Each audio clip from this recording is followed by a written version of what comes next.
Hello, everyone. Welcome to our next episode of the Work Item Podcast. And season 3 is ongoing, and we have a fantastic guest today, Nicole Ju. Welcome, Nicole.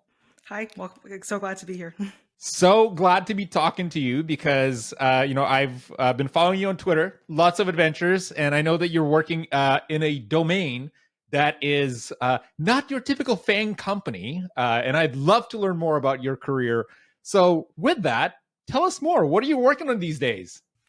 Yeah, I'm a senior engineer and just started actually sort of an engineering manager apprenticeship at Vox Media.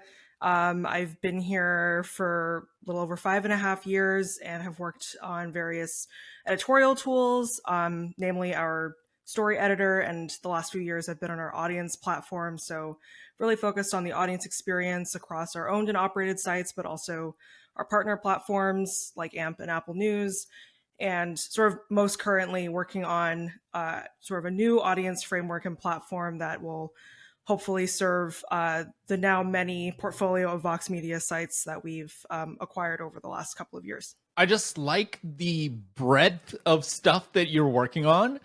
Tell us more about what led you to the current, domain. Because as I mentioned earlier, it's not your typical, like when you talk to folks that are young, that are fresh out of college, they all aspire to go work at one of the FANG, or I guess manga now, because I don't know if this is the right term, but essentially you work at one of those big tech companies and you're working for Vox Media, which is a bit of a different type of company, and you're still working very closely with tech. You're an engineering leader.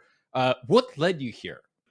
I went to when I entered college, I thought I was going to be an English major and then go to like law school or something, which would have made my parents very happy.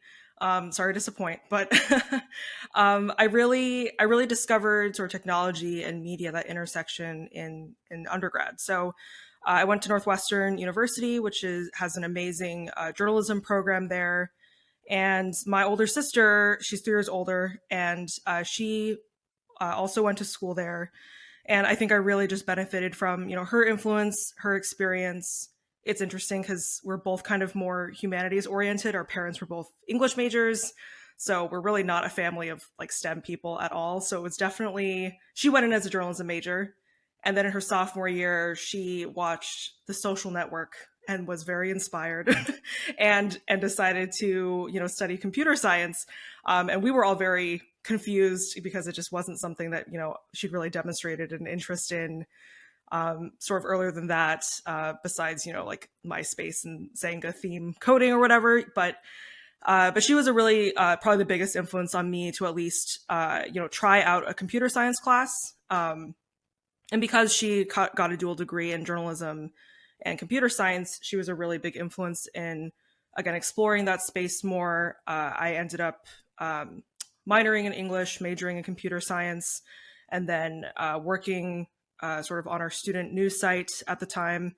And that's kind of where I got my start in sort of like interactive news. Like it was like the time of snowfall where, it was like parallax scrolling was really, really in, and data visualization. And so it was, a really exciting time to, I think, start exploring news and technology.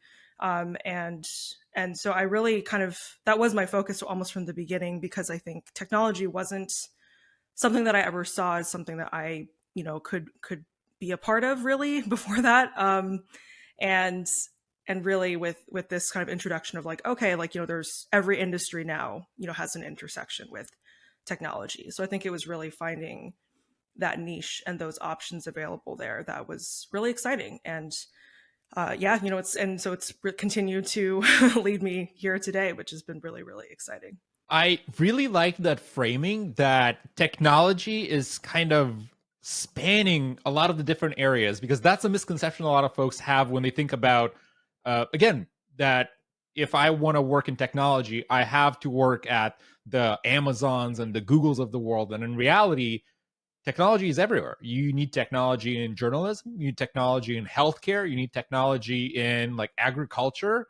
There's just so many of these areas. And it looks like you are a great example of kind of taking advantage of that and applying it to a field that you're passionate about. And technology is I'm going to call it like a tool more so than just the core of the technology itself. Yes, yeah, I think that's a really good way to frame it. I think uh, it is. Yeah, I think it's exploring what technology enables in each field. I think it's really interesting, kind of seeing again, in the context of media, just like the sheer amount of change uh, that we've gone through in the past few years, whether that's in terms of like thinking business models and subscriptions, or relying on partner platforms like that infamous pivot to video. Like they're like these are all problems that are kind of at this juncture. So I think it's for me, and I think for a lot of folks now, it's kind of thinking about what your own passions or interests already are, and then kind of figuring out what are the ways that technology can be leveraged or used to impact the things that you care about. Right. And something that you also mentioned at the very beginning is that you're exploring engineering management. Tell me more about that decision in your career. What leads you to management? Because talking to folks, again, early in career, sometimes this feels like a very intimidating move that, like, well, I'm not sure if I want to manage people, be responsible for a lot of the conversations. What was your rationale for that decision? Yeah, it was definitely kind of almost a year long decision that I took on. It was something that my manager at the time had kind of raised to me as a potential career path. Like at our company, we do split sort of the individual contributor and the engineering manager track, which I know quite a few companies make that distinction, which I think is really useful because they are very different roles, different responsibilities. So I'm really passionate about I think team culture, about workflow, how we work and how we can work better together and deliver great work. And so, all those things are dimensions of management. I think for quite a long time, I've, been doing kind of ad hoc a lot of those things on the team. Not obviously in a super formal capacity, but just because, these are areas that I really care about. Um, and and so I took the last year really to kind of explore, do I feel ready? Like, what does it look like to try engineering management, and what could that be? And so I talked with quite a few of my sort of like mentors and other folks in the industry. Started to I've read things like Lara Hogan's blog and stuff for a really long time, and so I've really long admired good engineering and thoughtful engineering leadership.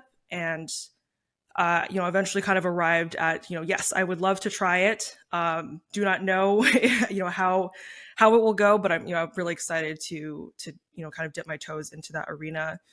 And so thankfully this year it was it worked out that we had a vacancy on my own team actually for an engineering manager.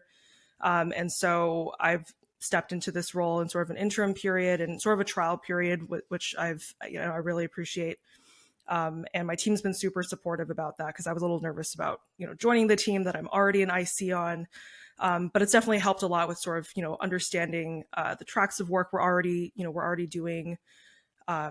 And obviously, I have sort of established relationships with a lot of folks on the team, so it's been really exciting. It's a very different different arena to be working in, but I think there are lots of great resources out there, including this very podcast. I will say I listened to the Camille Fournier episode, and it was excellent. So I really, really, it's been helpful to kind of get a lot of input from a lot of different places.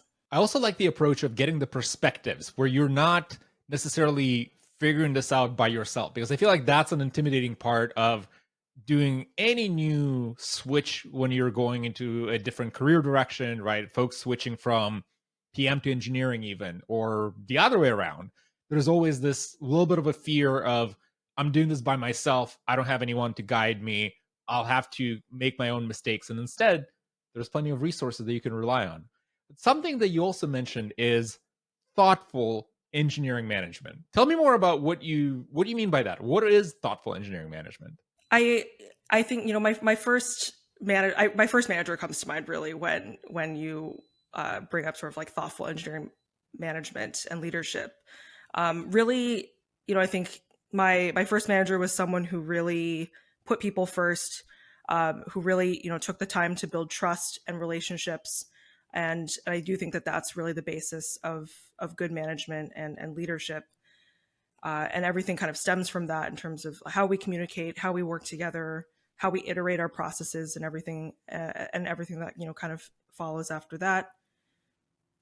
I also just really appreciate transparency and candor uh, and kind of humaneness is maybe like a very like sterile term to say, but just in terms of really caring about people as people, and I think especially in the last 2 years with the pandemic and everything else, it's really like ensuring that your reports and your team can bring their full selves to work. And that work is always there, and I think that's really important to kind of convey that, like, let's put people first, and the work and will come with that. I think it's such an important point that I've heard folks call out that helps them deal with a lot of challenges at work is when the managers understand that you have other things as a human to deal with. Like pandemic is a great example of that. Like we're all in this and we're all dealing with our own challenges. Like, there's folks that have kids at home, there's folks that all of a sudden have this like very constrained space in which they need to work in. There's folks that have to deal with health issues and worries and anxiety. And it's very easy to kind of take a very practical perspective on this, where it's like, well, yeah, we have to keep the business running and making sure that everyone is, still doing their stuff, versus how do we give enough slack for people to, deal with life that happens. And I absolutely agree with you. I think the best managers that I've had in my career were those that recognize that. And sometimes, it felt very awkward where it's like asking for time off and the manager was like, man, I trust you. Like, go take whatever time off you need and then come back and I know you'll do your stuff. Right? Night and day contrast between managers that try to control every little piece of the work that you're doing and how many hours did you spend at the office.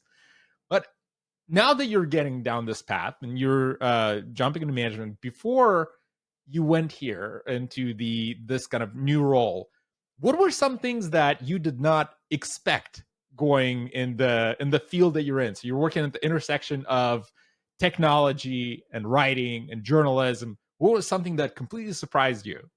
I think the pace of the industry's change, which I think is something that tech is very familiar with.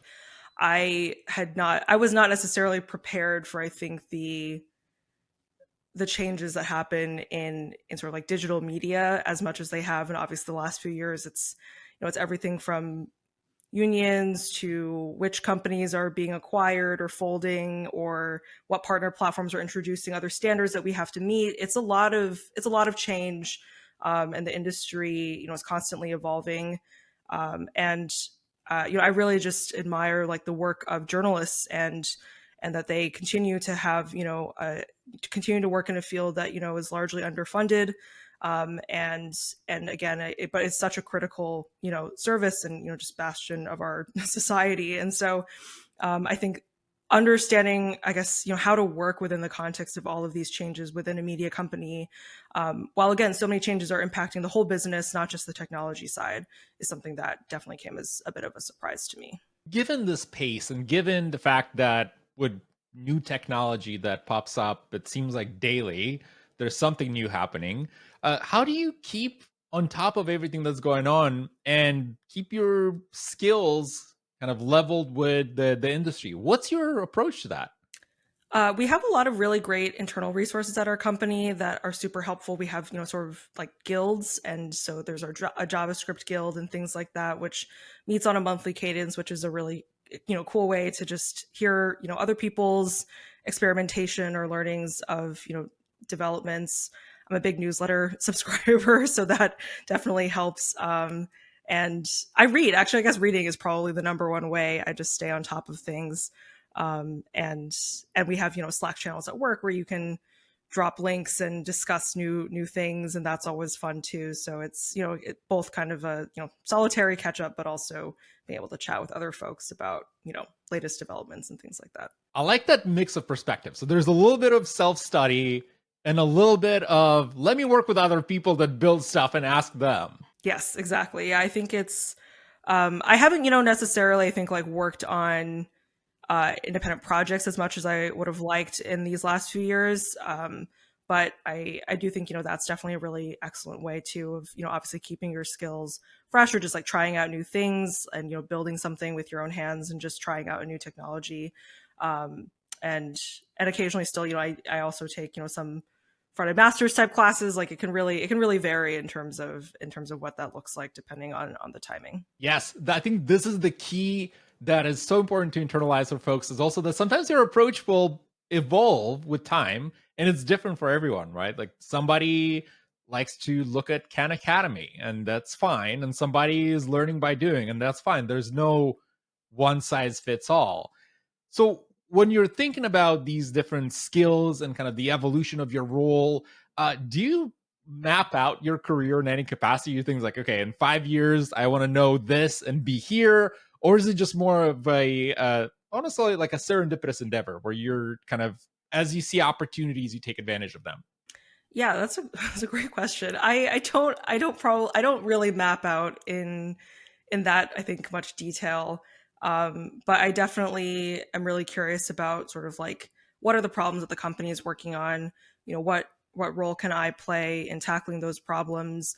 A large reason why I've stayed, I think, at Vox for as long as I have is that I've never been bored, and I think there are new problems every day, and I always learn new things. We have a pretty large ecosystem of apps that we maintain, and so I feel and we have like a large monolith too that we maintain that just constantly reveals new things to me every day. So I think those are the things that really inform kind of my career trajectory and planning. Is really like, is this the kind of work that I want to be doing, and is the team growing, and can I help, again, like my team members grow as well. So I think those are probably, I'm not as not the longevity quite in that way, but certainly always trying to think at least the next couple of months or a year ahead.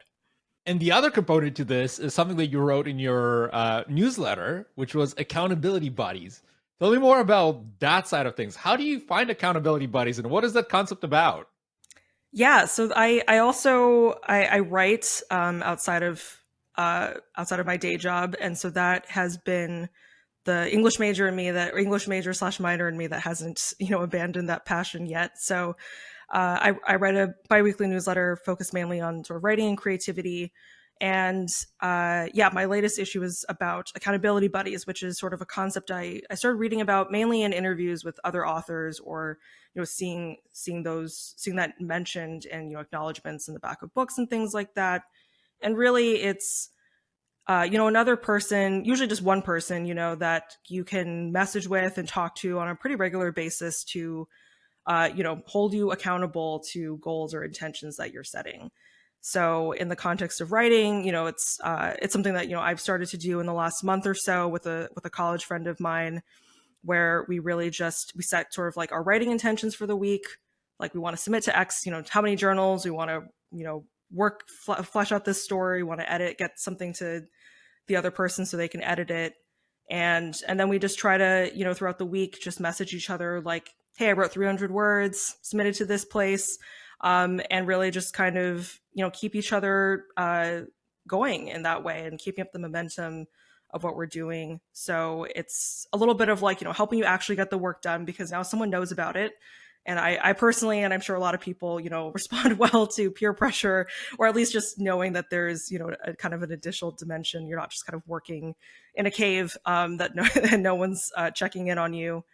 And obviously the other part is celebrating. I think a lot of these pursuits, writing in particular, can be a pretty lonely one sometimes, and so finding ways to build in that kind of support and community is really helpful. Is the other part of this also feedback? Because to me, Yes. I think the only way I can ever improve in making my writing better is if somebody points out, it's like, actually, this paragraph made no sense. And I was like, you're right. Made sense to me at the time, not anymore. Yes, 100%. Yeah, feedback is a definite part of it as well. My friend and I like swap, Google Docs quite often, and even like, 2 or 3 rounds of edits where I'll be like, read for understanding this first round, and then as we get kind of closer to, the shape being more solidified, then, reading more for like, okay, like word count, because we're trying to submit to different places. And so, yeah, it's been, a lot of pleasant surprises around, not only just someone reading your work, like you said, and kind of getting a better handle on like, oh yeah, like I do tend to whatever use adverbs or whatever else like too much, or things like that, or that this doesn't make sense. But on the flip side too is reading other people's work and then kind of becoming a more discerning editor and giver of feedback as well. So I think those are two skills of the same coin, I suppose. I really like this. It's a very informal approach to, I want to call it like informal mentorship, right? It's like they're not Yeah, officially like a peer mentorship. mentor. Yeah, peer mentorship. I love that. And speaking of mentorship, something that you also called out earlier is that you do have more formal mentors. Tell me more about that. Like, how do you go about finding a mentor and maintaining a good mentor mentee relationship? Because there's a lot of recipes to do that. There's a lot of advice on how to approach that. What's it like for you? Yeah, I really lucked out with that. My sort of main mentor, who I meet on a monthly basis, is just my former boss. And so when he left the company, we developed a relationship after working together for a few years. And he was very gracious with his time and said, I would love for us to keep meeting, to keep chatting. And so that opportunity presented itself, and so we have set up sort of again a monthly hour long chat. And that's really been super helpful over, years now, I guess, that we can talk about, again, also, career stuff, also life stuff. And again, he was a really significant, part of my decision making process and kind of pursuing this engineering management role. And I think what really has helped with that is coming prepared to these meetings and like really valuing that time. I think it can often be, especially with sometimes standing meetings, you're like, oh, like I forgot, like it's today again or something, and not showing up with like either questions or things you want to ask. And I think just and also keeping an arc of like what have you talked about, I think is really helpful. Like he's a great note taker, and often kind of also like within our sessions we'll kind of be like, well, how's this thing going that we checked in a couple months ago or whatever else about. Um and and I think just being really open to like the shape that these meetings can take. It can be casual, it can be more formal of like, I have a very strategic problem I'd love for us to talk about. Others, it might just be, I want to hear your experience, your advice, or I'd love you to connect me to other folks that you think I should talk to. So I think really, expanding kind of your horizons of what you like, what a mentor can be for you is not, not just someone who like shares their own experience or gives you advice, but also can be, a connector for you to other folks as well. And also be like, I guess a pseudo therapist. He's very like thoughtful with, again, the questions he asks. So a mentor can be anything. Right. And I think this is the part where you can adjust as you develop that mentor mentee relationship, depending on what is this person the most interested in and helpful at, because those are the two components that I think sometimes it's hard to rationalize. And I also like the approach of being prepared, because a lot of times, having had those conversations before, you have mentees that come in and they expect like, well, just give me career advice. Well, there is no generic career advice. It's very hard to give generic career advice. Like, what's a situation that I can help with? Is that something that you kind of, is this an ever running list of topics that you kind of establish, or is it more of a ad hoc, like you mentioned, like, I have the situation, very strategic, tell me what to do, or like, how would you approach the subject? What does the structure look for you? It's a mix, I think, of kind of the long term things, right? Of like what's like, some of like my long-term goals of like, okay, we've talked about like I would love to write a book one day. It's a very lofty, big goal, but something, to discuss of like, okay, then working backwards, what's information that you need, what are things you want to do, what things in your life might need to change to make room for that. And then, of course, like you said, there are the more sort of like ad hoc things that I'm like, oh, okay, like this thing at work came up today. I have questions about it. Would love like advice or kind of more tactical things. So I kind of like to think of it as like convergent and divergent conversations really around stuff. So I definitely try to keep kind of a running list of like, here are things that we have talked about that are still of, top of mind. But of course, if there's something that comes up that's more urgent or important, then we'll fold that in too. Are there any approaches for folks to find that mentor if they're starting from scratch, right? Like assuming that everyone has a boss, right? But not every boss wants to be a mentor. How should they approach that subject? How should they go about finding somebody that can help them answer these questions? Yeah, I think, really, it's kind of what you just said, actually. It really starts with questions and asking good questions. I do think something that is really really useful way to kind of make an introduction is to, obviously research the person that you're interested in contacting. I think, doing your due diligence and like really, valuing their time and expertise is super important. And so the more specific you can be around what it is you're looking to figure out, or what help you need from them, is, I think, a lot easier to respond to than the kind of the generic, like, I want to pick your brain and just like hear what you have to say. Like, I think that can be a very amorphous, difficult thing for people to follow up with. So I think starting with something very concrete, being very clear and respectful of their time is a really good way to begin that kind of relationship and show that you really, invest in kind of in also, your own career and thoughtfulness. I think being thoughtful in how you choose your mentors and how you choose to start that conversation, is really the best way to initiate kind of a longer term relationship. So don't mass email people on LinkedIn or dig up their emails from GitHub and email, CC 300 people like, who wants to be my mentor? Don't do that. That's not a good approach. So with all the work that you're doing, again, I am super impressed by just the breadth of everything that you kind of have expertise and knowledge in. Like you write a newsletter, you're an engineering manager, you work at a media company. What fosters your creativity? What helps you be creative and kind of have that spark of figuring out, how do you connect the worlds of technology and humanities? It feels innate almost, to be honest. Creativity is just the thing that has always been my primary driver ever since I was a kid, which I know sounds like really corny, but really has been, the thing that I've kept my eye on in terms of, where I'm spending my time and what kind of things I'm working on. And so, as you said, that's kind of been reflected in obviously my day-to-day work and where I work, but also in terms of sort of like uh, creative side projects that I've taken on too. Is engineering is obviously, I do think, has a creative dimension. It is not creative in the same way that obviously the arts are. And so I think, that figuring out ways to make space and time and, accountability to the newsletter is kind of an interesting way of building that in for myself, to really carve that time out, and dedicate, a portion of my week to thinking about art, or thinking about writing. That's all been super, super exciting, or excuses to talk to people about all of those things. I mean, everything from just kind of creating projects for myself to taking classes I've really enjoyed too, is just like, always be learning, which I think is, applies in every field, especially engineering. And so that's really been, those have really been kind of the main ways I've fostered sort of the creative side.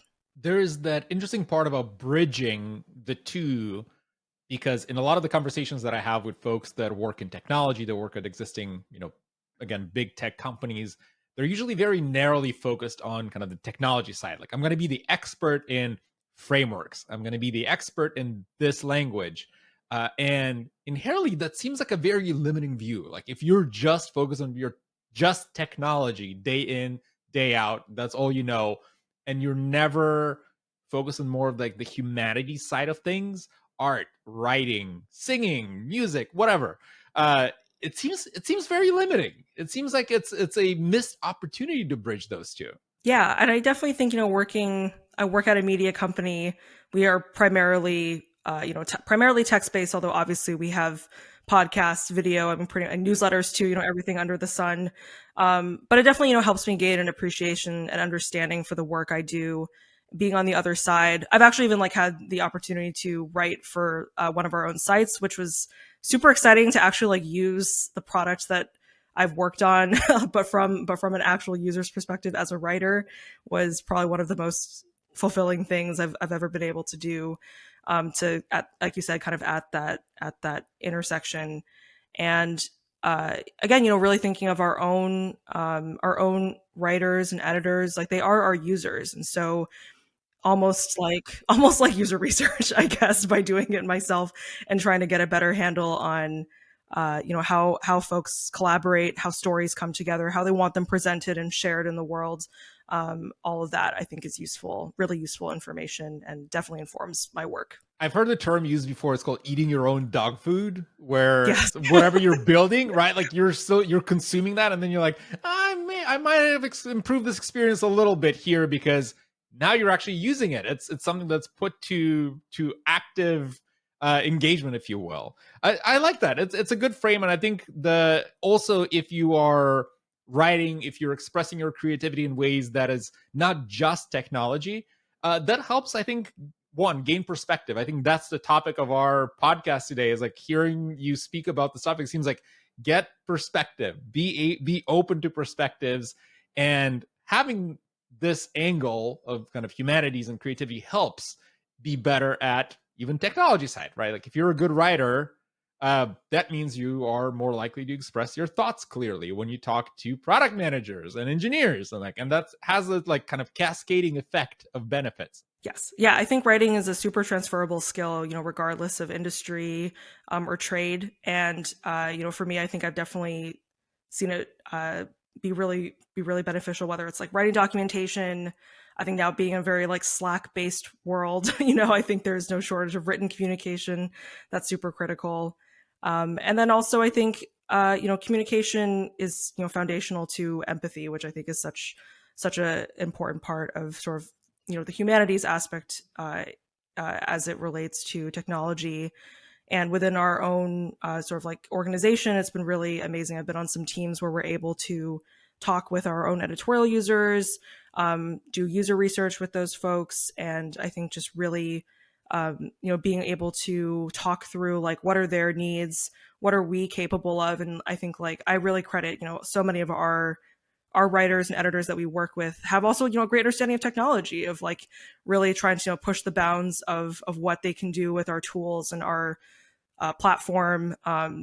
And so I think it's kind of it's very much a collaborative relationship that all begins with us communicating and coming at it with a sense of curiosity and openness. Communication is the foundation to empathy. This is such a powerful statement that I think important across disciplines, important across careers. At the end of the day, it's all about people. It's all about the human side of everyone that you work with. And how do you get along with humans? Well, you communicate. This is great. Exactly. So I have one question that I ask of all my guests. So somebody's listening to this and they think, wow, I want to follow that exact career path. Tell me more.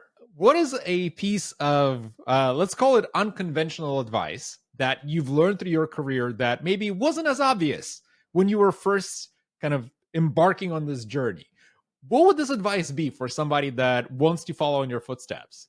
This is a great question. I've been thinking a lot about it, and I think I'll kind of answer it maybe in the context of from the perspective of someone who, or the way I think I guess about my own career is,